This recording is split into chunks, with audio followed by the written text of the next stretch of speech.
You mentioned the strategic defense locations. This spy scandal and these Russian spies used very expensive equipment to identify the mobile phones of the Ukrainian servicemen.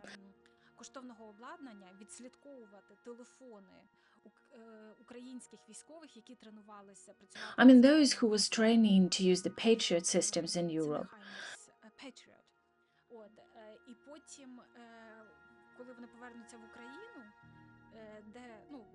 And after their return to Ukraine for Russians to identify the locations of the real Patriot systems, not the fake ones.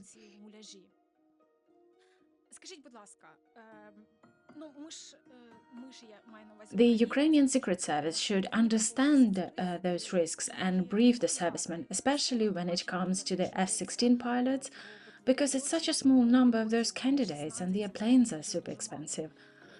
Are all of these factors counted in, or they just recently started to be considered as well? What's your take? I would recommend the young professionals and the students to study this case for understanding the tools and methods of the Russian secret services.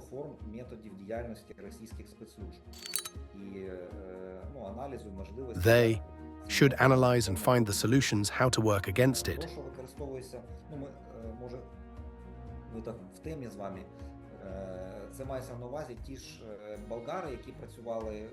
I mean these Bulgarian citizens who were working on Christo Grozev case and other smaller projects.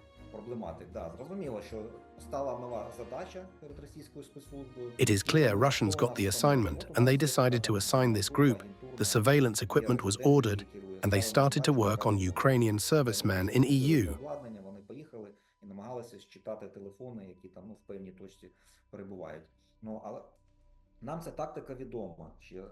We know this tactic since 2014. Russians started using the drones above the locations of Ukrainian crews. They were simulating the functionality of a base station, the device that acts as the interface between mobile devices and the core network.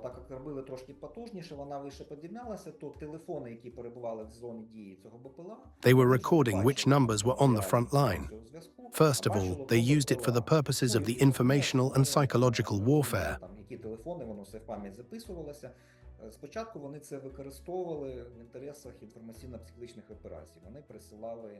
They were sending the messages to these detected numbers, something like "stop fighting" and "surrender." It was the first stage.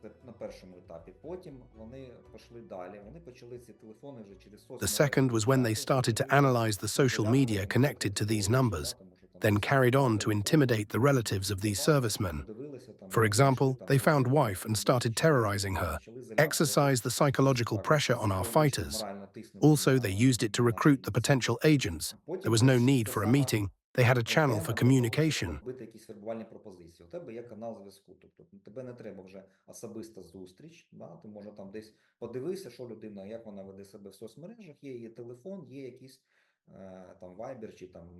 All you need to watch what this person says and does on social media, like Viber or Russians' favorite Telegram, and then start messaging them.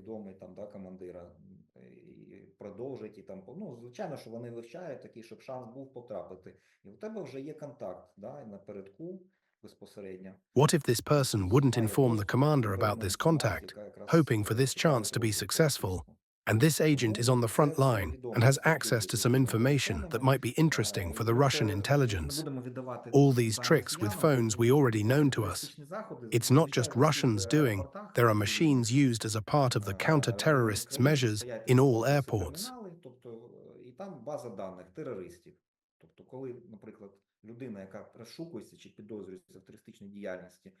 There is a data on all terrorists. For example, the terrorist who is on wanted list arrived, got the taxi, turned on his phone. As soon as the phone joined the mobile network, it is seen for the counter-terrorist specialists. They know the person related to the terrorism, or there is a suspect of this activity, and this person is getting close to the high-security locations. Of course, our security specialists know this, and particularly when it comes to the pilots and air defense operators like Patriots.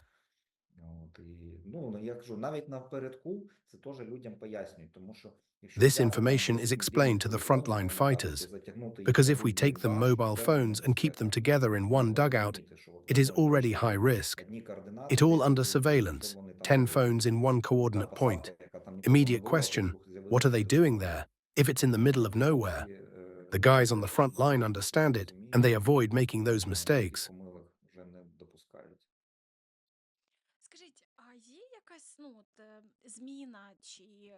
Have you noticed any changes or shift in approach among Russian spies, like this example with Tatiana Zhdanok and useful idiots? I mean, those people who sincerely believe in great Russian culture. What else do they have?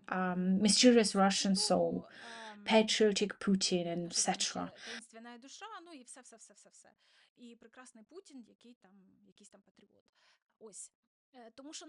I will explain while asking this. There are different Russian secret services deal with various people. For instance, there are many Brits in the UK who went to Moscow fluent in Russian. And during my work for BBC and ITV, there were moments when I was looking at my colleagues, and I don't mean Russians, whom I avoid, among the Brits. I could not identify they were brainwashed spies or just useful idiots.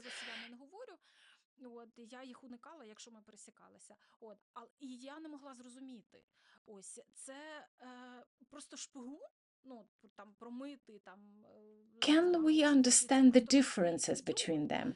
Can we see this without further evidence, like emails and etc.? There are many of these people among the politicians. Recently, there was a case in Germany, member of the parliament with dual citizenship. He seemed like genuinely Russian sympathizer. After the investigations, it turned out he wrote the reports and was paid for his work for Russians. He lost his German citizenship as a result of this investigation.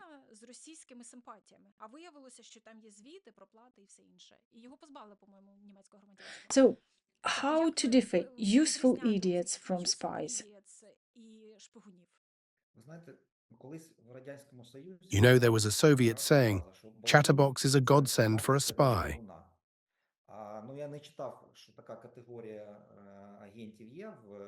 I don't remember reading about this category of spies in Russian manuals.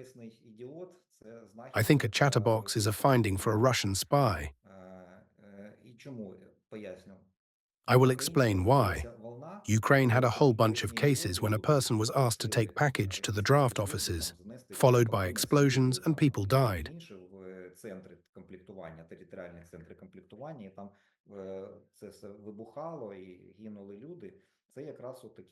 The category of the useful idiots was involved. However, the Russian secret services have a method to use the person, keeping them in the dark.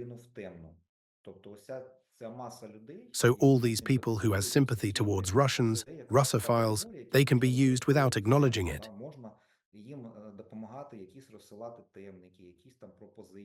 For example, sending them some guidelines, inviting them to some events to Russia and Moscow, showing the appreciation of their work.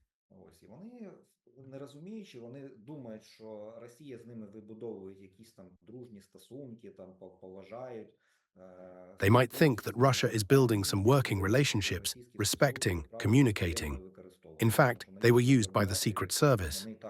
What is the point of official recruitment if this person does work anyway? Something like help, send, give, or read.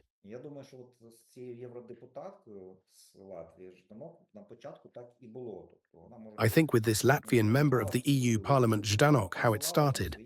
Possibly she didn't have somebody to share with, and she started sending her speeches to this FSB handler.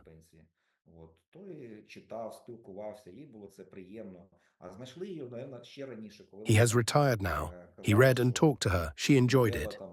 FSB possibly found her when she was vocal about Russian schools in Latvia and insisting on celebration of the 9th of May.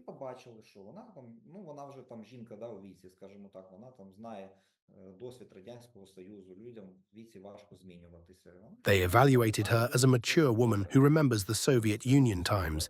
Due to her age, she didn't want to adapt and change. She looked very organic with her political views. Possibly it wasn't direct recruitment. She wouldn't understand it. It could have been done through the gradual process of the spying activity. When her handler retired, she was transferred to another officer.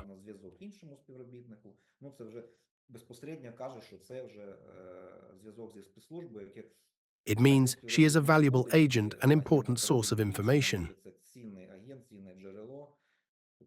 This fact makes her Russian spy and has a strong tie with Secret Service.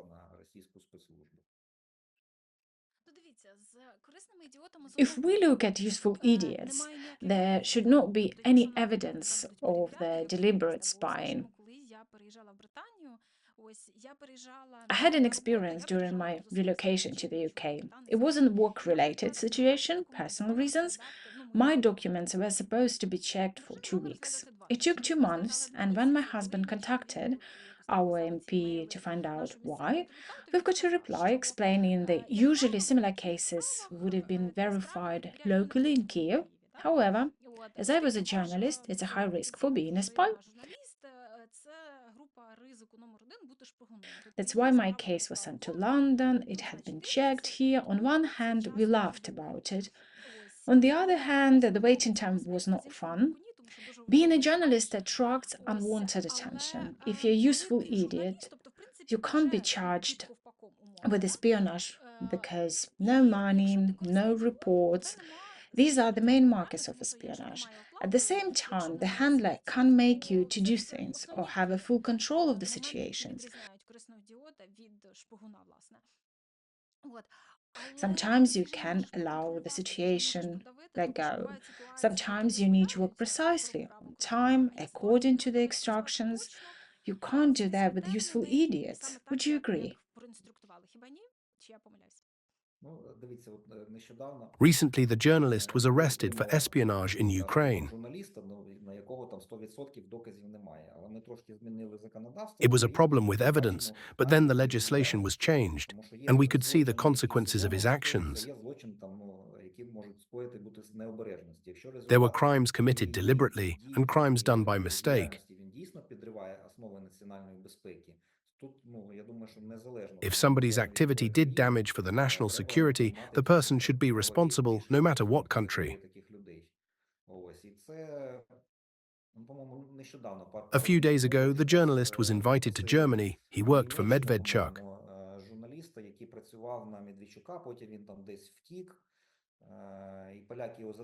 Then he managed to escape. Polish police arrested him and extradited him to Ukraine. SBU conducted this operation.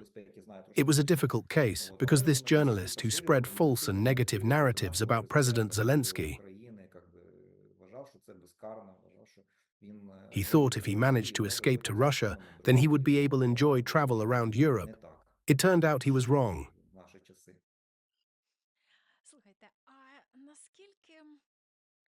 How effective were these methods? On the big scale, Russia had lost the information war in Europe. I think they won it in 2014, but in 2022, they lost it completely. There's no doubt they have lots of funding, Soviet Union propaganda, traditions, and methods.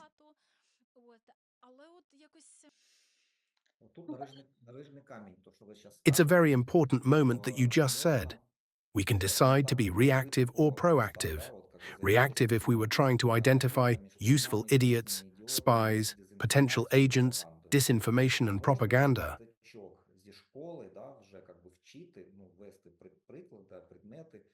Or we can be proactive and focus on school children and teach them about propaganda, teach them critical thinking, not being afraid to doubt even the things published in respected mainstream media.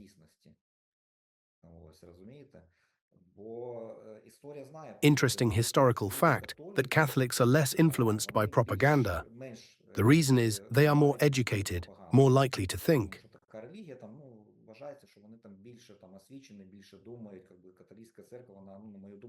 I think because Catholic Church is more people-centered in comparison to Russian Orthodox Church.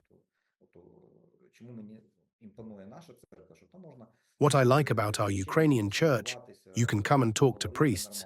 They are open-minded. In Russian church, you are bullied by aggressive babushkas as soon as you come in. People are brainwashed there.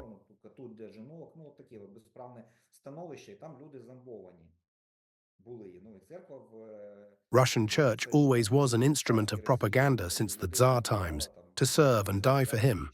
It was the main tool of influence. If journalists do their work and cover these facts, people might start pay attention. What is it propaganda? If the number of thinking people become majority, this tool will be useless. There might be 20% of people who always will be against. But it's expected and normal. Even telling them the truth will not change their minds. Usually these people, uneducated, don't achieve anything in life. They won't be able to influence on the big picture.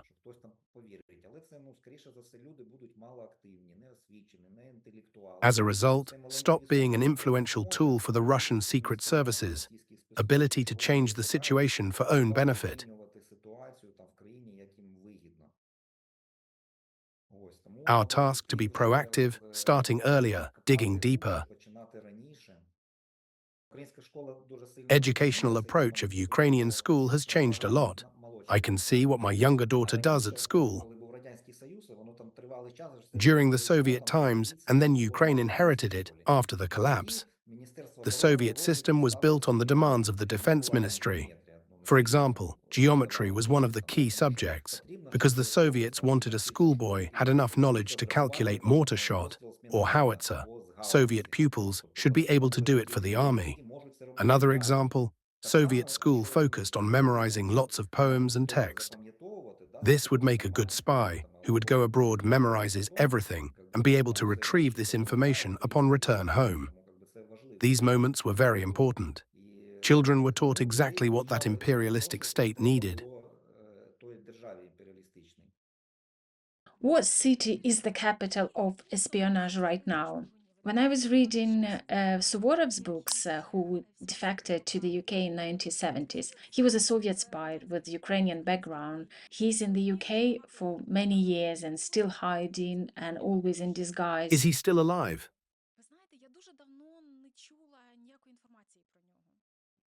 I haven't heard from him very long time. Professionally, I haven't come across him. I have a story with another spy who defected to the UK. He's Russian, Oleg, forgot his surname. So during my work for the John Sweeney's podcast on poisonings, and these are started in 1990s in St. Petersburg, I was given Oleg Godievsky landline number. Mind, he is 80-something years old. We knew where he lives because the person who shared it visited him. I called him and I expected to hear old gentleman's voice. The voice answered the phone was not old. I suspect he was Secret Service security man because all he said, yes, mom, no, mom, wrong number, mom. You see, it's how the policeman would talk to me. John and I were playing with the idea to drive John's convertible to Gordievsky's place. It's a village in the middle of nowhere. Truth to be told, he wasn't that relevant for the podcast. He probably wouldn't talk to us anyway, because our focus was the poisoning. That's the story. So while I was reading Suvorov's books, I think he wrote that Switzerland and Bern was the capital of espionage. He described how everything was filled with spies back there. It was no technologies at that time. They had no messengers or telegram. He explained in the book how to cover his tracks and contacts. Just meet dozens of people daily. Those who watches you won't be able to figure out who was your valuable contact and who was your drinking buddy. I think at some point Vienna was espionage capital. How about London? Is it the spy capital? London was, Vienna was, and Geneva was as well. It depended on the historical moment. Each of these cities was related to the historical changes.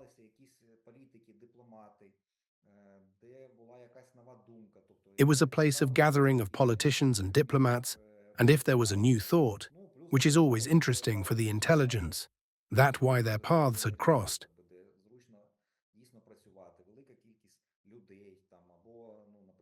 Usually these are the place with liberal counterintelligence conditions, and it makes easier to work for spies. It could be large number of people. For example, city with headquarters of many international organizations, like UN, OSCE, headquarters of the big corporations. Geneva is usually a place for big, important and interesting negotiations. These things are attractive for the secret services. Right now, the most interesting places for Russian Secret Service are those countries who help Ukraine the most. London is helpful, it's interesting for them, and Russians put a lot of efforts into it. Of course, they will try to compromise. If Romania is helping, Russians will be there. Paris is very attractive now, same reason.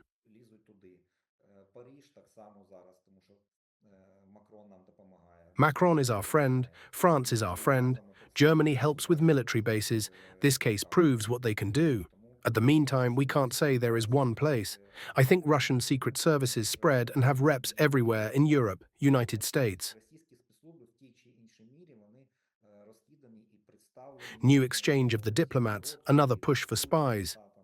Russians have adapted already, even without it.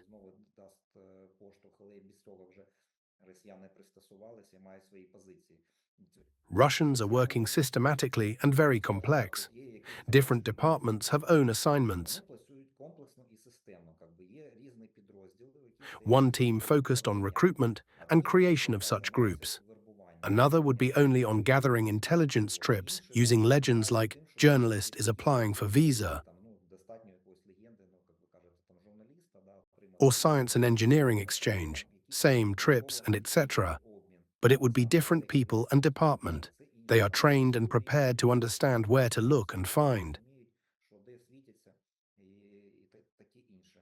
There are other people who work under different covers. Usually these would be diplomats, and it gives them some protection and minimize the risk. It's not a secret that all defense attachés work for GRU. Diplomats are reps of the different secret services. Every has own quotas. Some time ago, we counted how many actual diplomats in Russian Foreign Affairs Ministry. It was around 30%. It's a normal practice on the diplomat positions to send Secret Service representatives. These people usually do some work for diplomatic mission and for the Secret Service at the same time, doing double work and living double life. There is also illegal intelligence, but it's a long perspective. These people planted long in advance, and they live the life. So they do complex work through different aspects. Everywhere where they have interests, they have own people. For example, Russia is a friend of China. It doesn't mean they don't have spies there. Of course they do, but less aggressive. NATO countries and the US, even if consider the current friendship with White House team, Russian spies work there and will be in the future.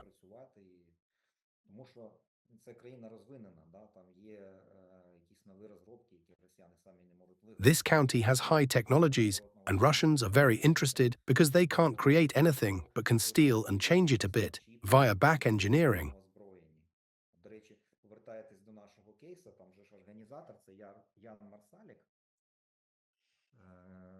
Also, they can buy some chips necessary for their ammunition.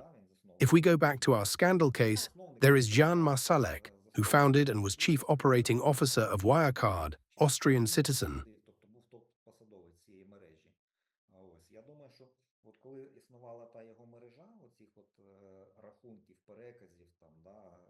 I think when the chain of his hidden accounts existed, he probably became interested for Russians.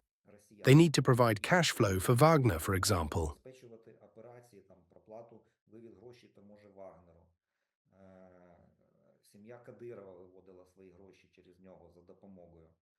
Kadyrov's family used him to transfer money. I am not sure it will become for the general public, or it might stay secret that they were doing money laundering from the porn websites and the gambling websites as well.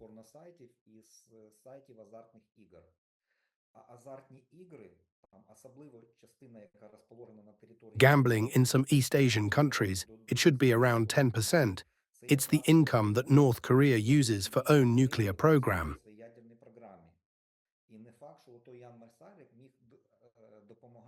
Possibly that this Jan Marsalek was helping with transfers of these money.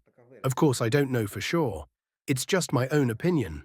I suspect he could be helpful for the North Korean dictator. This information won't be open for the public, as the European Secret Service could have been using him as well for something, like renting hotels and for the safe houses.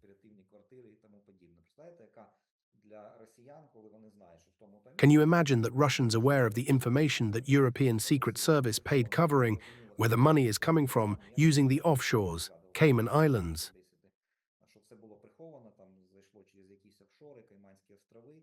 Whom would they meet? It's very likely some Russian politician or high-ranking officer who was on holidays and giving the assignment at the same time.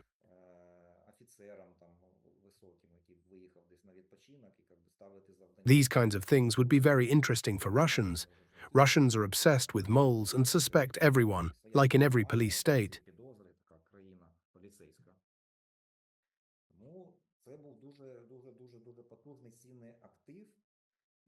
Marsalek was a very powerful tool for Russians. I think he was interesting not only for Russians, but also for CIA. I suspect CIA didn't give him what he wanted, and their calculations were wrong about him.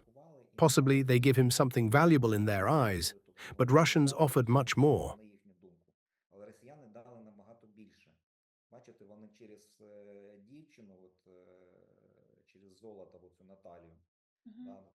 They used the girl, this Natalia, and the guy ex-GRU, similar to his type. The general, he fought in Chechnya. His name Stas Petlinsky, I think, need to check online, as I read about it long time ago.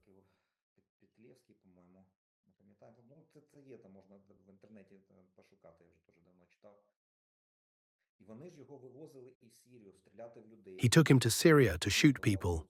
They give him the weapon and the bulletproof vest, as he wanted. Russian took him for a ride on MiG fighter jets to the stratosphere. They figure out that the guy thirsty for adrenaline, adventurer, and they needed him. Recruiting him would have solved many of their issues. They got into Austrian Secret Service through him. It was Federal Office for the Protection of the Constitution and Counterterrorism. It was dissolved. Last year, Austrians arrested another intelligence officer who was under Jan Marsalek as well. So Jan Marsalek was like a resident who managing the chain of many agents. This officer who was arrested, I think he was police attaché in different country, Russians could have recruited him separately, as if happens often. Then later to pass him to Marsalek to handle him. I suspect when he was detected and the secret services were on to Marsalek and became interested in his money laundering operations, he bought private company in Libya and flew the cash by planes to Russia.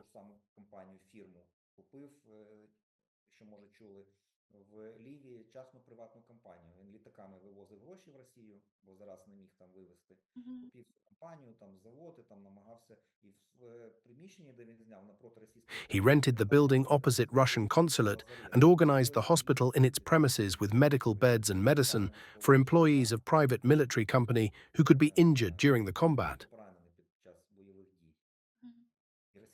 Russians instructed him on various assignments referring to Libya, because this country plays an influential role on Europe's immigrant situation, many of them from this country.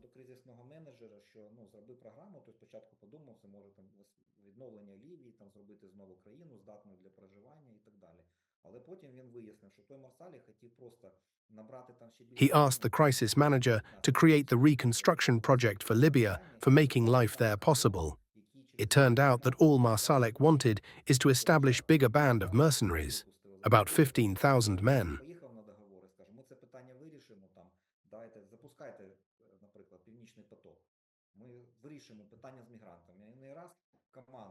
This private army would be in charge of the border through which immigrants get into Europe.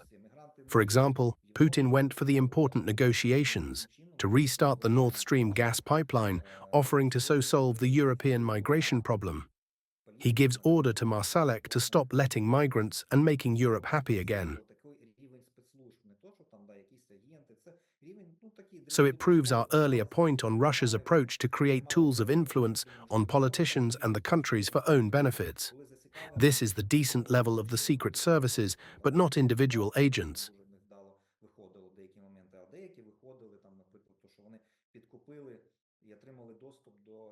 The group of Bulgarians who spied, it's all too small.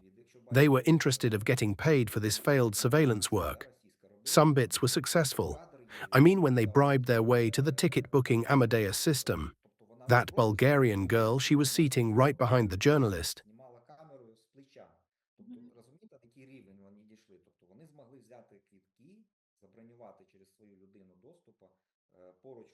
Think of their level. They managed to book the tickets with seats behind him and has got his phone password. Apart from one number or letter, on this aspect level is pretty high of the group.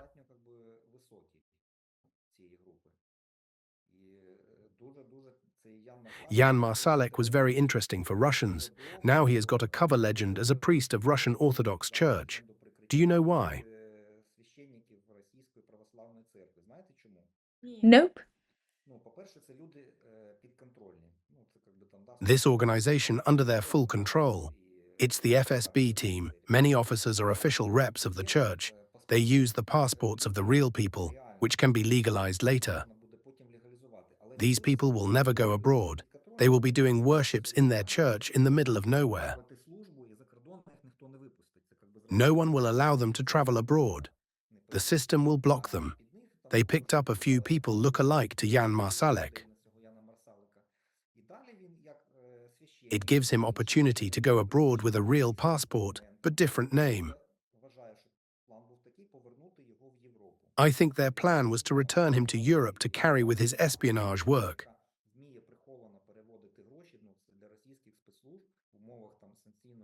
He is the person who can secretly transfer the money. In times of sanctions, it is priceless. So Russian need to get him abroad. There are about 400 offices of Russian Orthodox Church. He would stay under their cover. Nobody would pay attention who came and what is doing. The location of the Russian Orthodox Church tells us where their secret services have the most interests. Their biggest number is in the United States. It's understandable to work there for Russian spies is the most difficult. That's why they have the most parishes.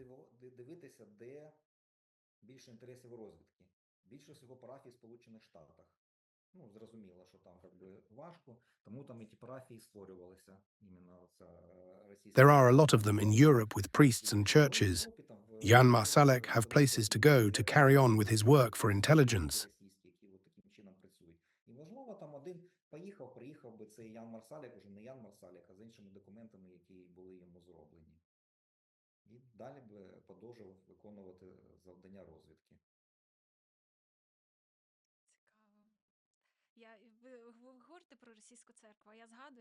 Wow, very interesting. You mentioned the Russian church, and it reminded me of one nearby Kensington Palace. I think I was there once. It was exactly how you described it. The toxicity which we had in Kiev Pecherska Lavra before they were kicked out. There were the same babushkas wearing the same scarves, long skirts, like they were transported in some container to London with its authenticity. I have a question for you based on the fresh gossip. We talked about poisoning with you, their tradition since 1920s. They have special department of it.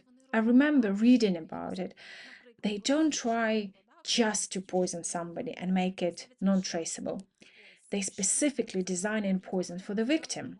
For example, when they poisoned President Yushchenko, who before was very handsome man, with the poison taken away from him, his natural beauty, of course, a part of his health.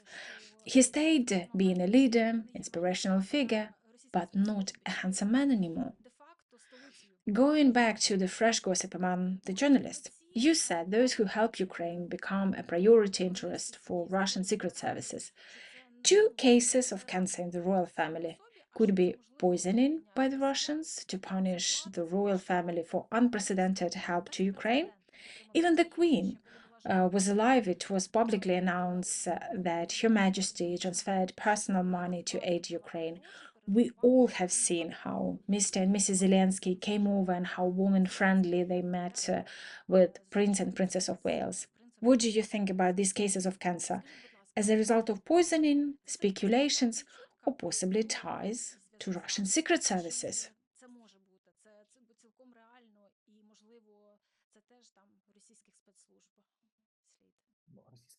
The Russian secret services do use poisoning substances very actively.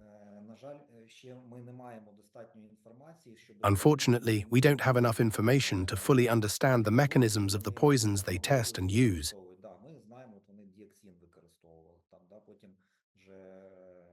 For sure, we know they used dioxin. It was later used in the Bond's film, I think in No Time to Die.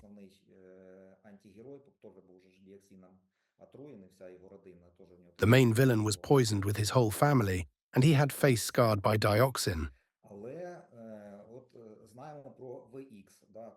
However, we know about poison VX.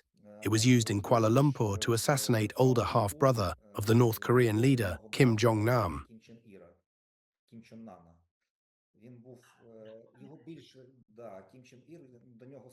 He was respected and considered as possible successor by Kim Jong-il. We know that North Koreans wanted to return him home, and they were trying to find him for a very long time.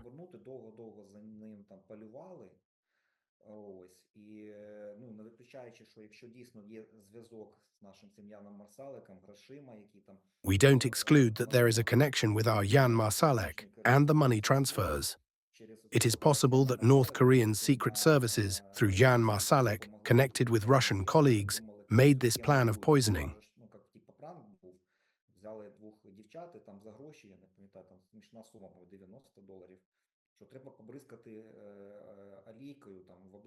It was staged as a prank. They paid two girls $90 or something like that.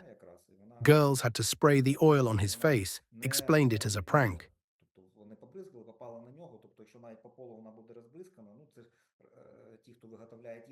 VX poison is an oily substance. The vapor form is the deadliest and the quickest to kill.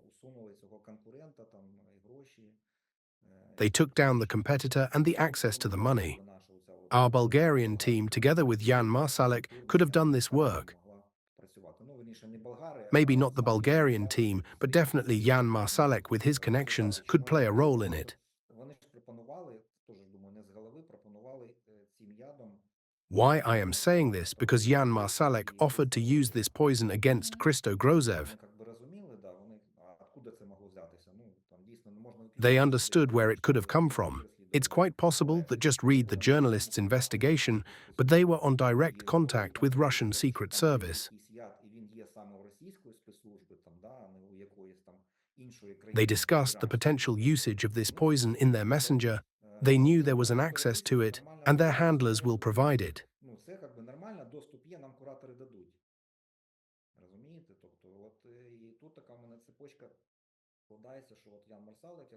You see, there's a logical chain with Jan Marsalek, his manipulations with money transfers, CIA interest, and then he disappears with stolen money from Wirecard, connected secret services, transportation of the VX nerve agent.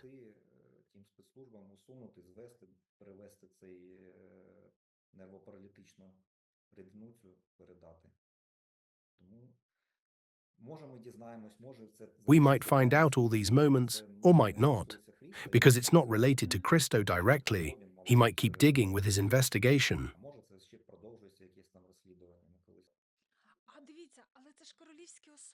We talk about royals. They have the best possible security. And cancer is very tricky diagnosis. I can't resist of asking you about it.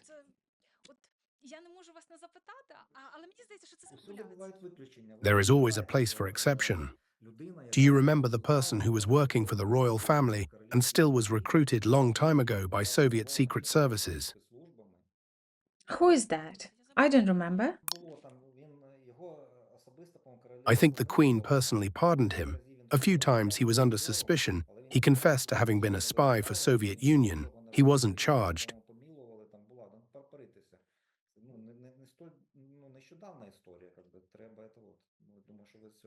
Check it out, that's an old story. I think you'll easy find out. This person was close to the royal family. The members of the family are always doing the public engagements. It's not necessarily poison substances. The radioactive chemicals can be used.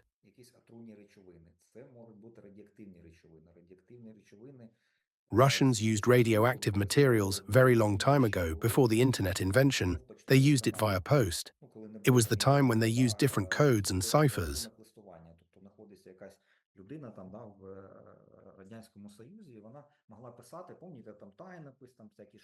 What did Russians do? They used radioactive isotopes and covered diplomat door handle, for example, American, or anybody of their interest.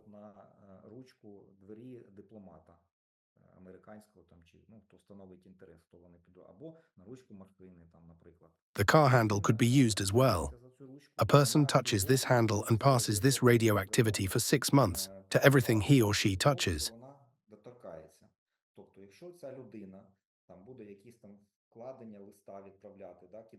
Sending a letter without attracting unwanted attention. For example, to post away from Moscow, otherwise it would have been opened and checked, and pretend being a commoner.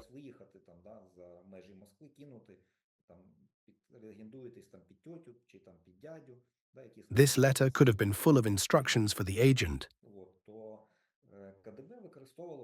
KGB used these radioactive isotopes. The royal family could have been targeted as well. I don't have any information. You are asking about the possibility, and I am just speculating if it's possible, and it reminds me how they used to work.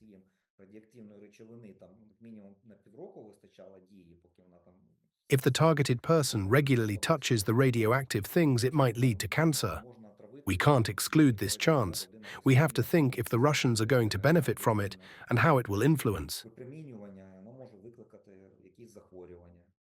They are very rational. If there was change of the air, who would start making statements for Russia's support?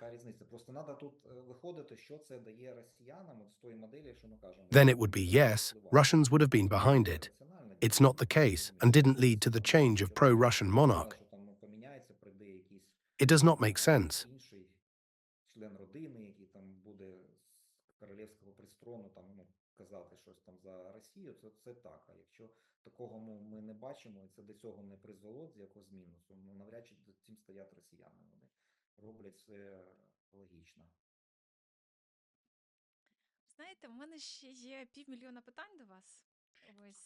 I have 500,000 questions more for you.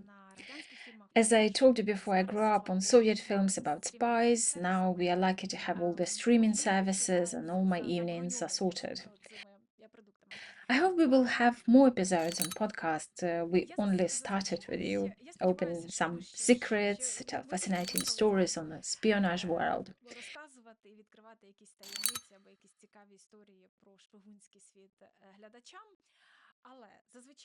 Usually, I ask my guests, why do you love Ukraine? Especially for you, I decided to rephrase the questions. You have a very interesting experience. You started when Ukraine just got its independence. You were posted at places where independence felt very special and was defended more fiercely. You have experience with SBU and DIU. My questions for you. Why do you love Ukraine's secret services?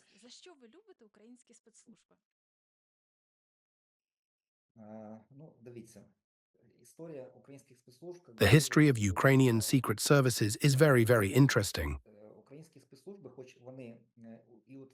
The secret services were founded after country got independence, especially Defense Intelligence of Ukraine.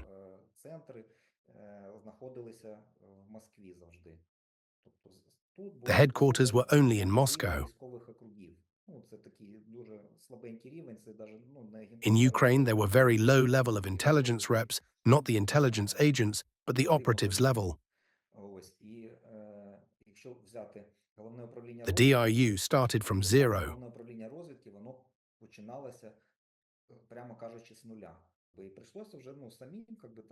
We started asking our Western partners to assist. This cooperation is progressing, and we are exchanging our experiences. They trained us, and now we can train them.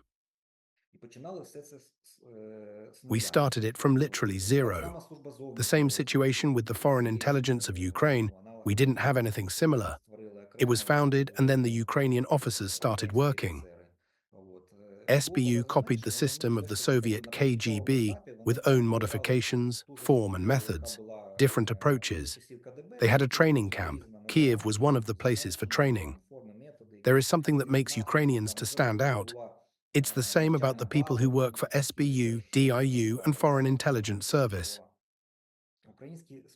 Ukrainian secret services are weathered in the fight against Russian from the first day of their founding.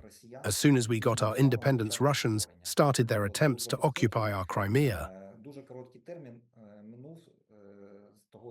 It was during the time of pro-Russian ruler on the peninsula Meshkov. The Christian Liberal Party was created on the base of the local criminals. They promoted own PMs and lots of reps of GRU.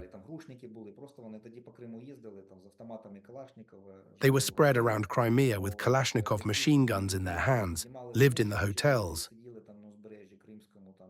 These bandits, for own entertainment, were ordering fighter jets to take off. SBU was a young service and in the young state, but interfered and took the situation under own control, saving the country. Then it was Tuzla crisis. They didn't lose own identity. Do you remember during President Yanukovych's time for 3 years, the top positions were taken by Moscow men in our Ministry of Defense? Russians didn't succeed to break honorable officers. In 2014, during the invasion after the Maidan, Secret Service officers carried on with their duties because they swore to serve Ukrainian people.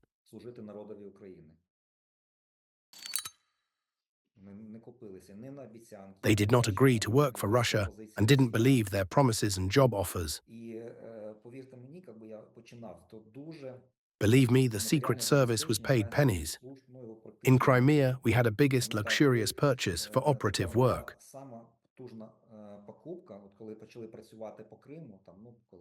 We bought a laptop to create database. We paid $2,000 American.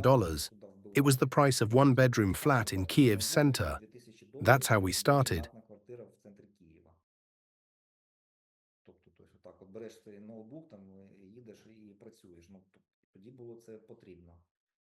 After Maidan, when Russian were here, all the hard drivers were destroyed.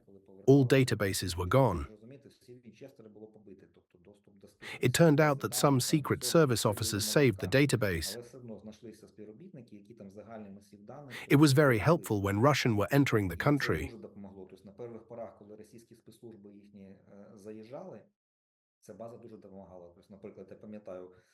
I remember the case with Guy who came to Luhansk. He was previously seen in Sevastopol, near the Ukrainian military base.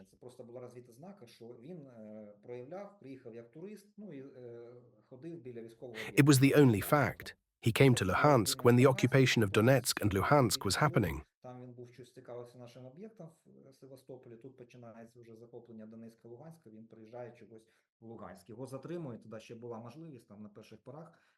We managed to arrest him, still had a chance. We were able to carry on with surveillance even when Donetsk was occupied.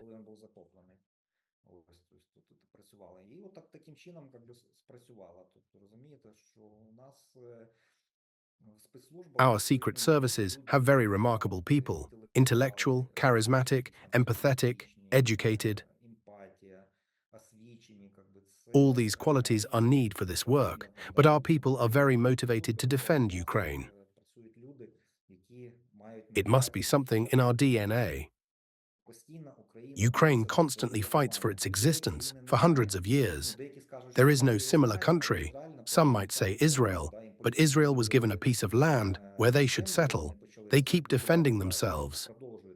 We are investing in our fight for hundreds and hundreds of years.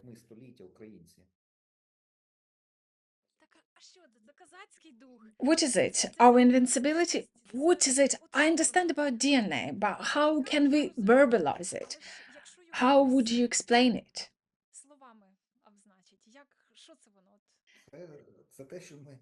We will never get tired of resisting Russia. Ukraine was, is, and always will be. We will still standing, and as Taras Shevchenko said, we will defeat this enemy. I am sure we will. Thank you. Absolutely. I'm sure of it.